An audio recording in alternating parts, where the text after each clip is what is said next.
अरे वो गीता का श्लोक है ना जो अरे கீதாவோட ஸ்லோகம் இருக்கு இல்லையா? भगवान के पुजारी है, யாரு பகவானோட பூஜாரியா இருக்காங்க?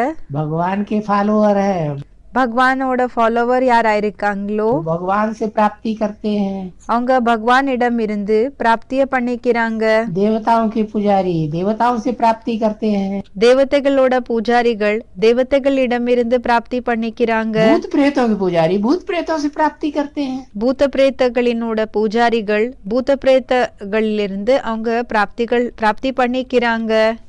तो फर्स्ट क्लास प्राप्ति करनी चाहिए, सेकंड क्लास करनी चाहिए या थर्ड क्लास भूत प्रेतों वाली करनी चाहिए? அப்போ பிராப்தின்றது ஃபர்ஸ்ட் கிளாஸ் பண்ணிக்கணுமா, செகண்ட் கிளாஸ் பண்ணிக்கணுமா இல்லைன்னா தேர்ட் கிளாஸ் ஆயிருக்கக்கூடிய பூத பிரேத் இருக்கு இல்லையா அந்த ஒரு பிராப்தியை பண்ணிக்கணுமா?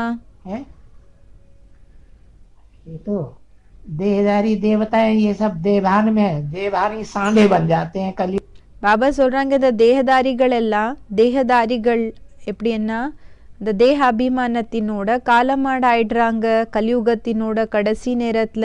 के अंत में आकर के கலியுகத்தினோட கடைசி நேரத்துல வந்து तुमको भी सांडा बनना पड़ेगा। அப்போ உங்களுக்கு கூடயும் காலமாடாக ஆக வேண்டியதாக இருக்கும், ஆக வேண்டியதாக வரும்.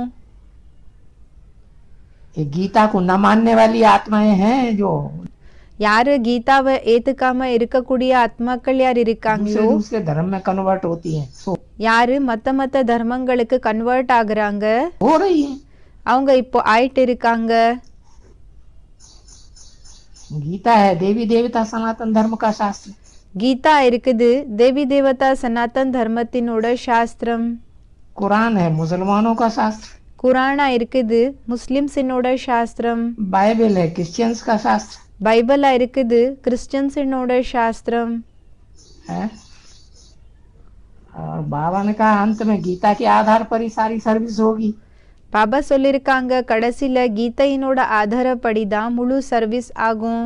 आज में भी गीता के क्लैरिफिकेशन बताते थे। ஆரம்பத்துல கூடயும் கீதையினோட கிளாரிஃபிகேஷன்ஸ் சொல்லிட்டு இருந்தாங்க, விளக்கத்தை கொடுத்துட்டு இருந்தாங்க. ओम मंडली में ஓம் மண்டலில்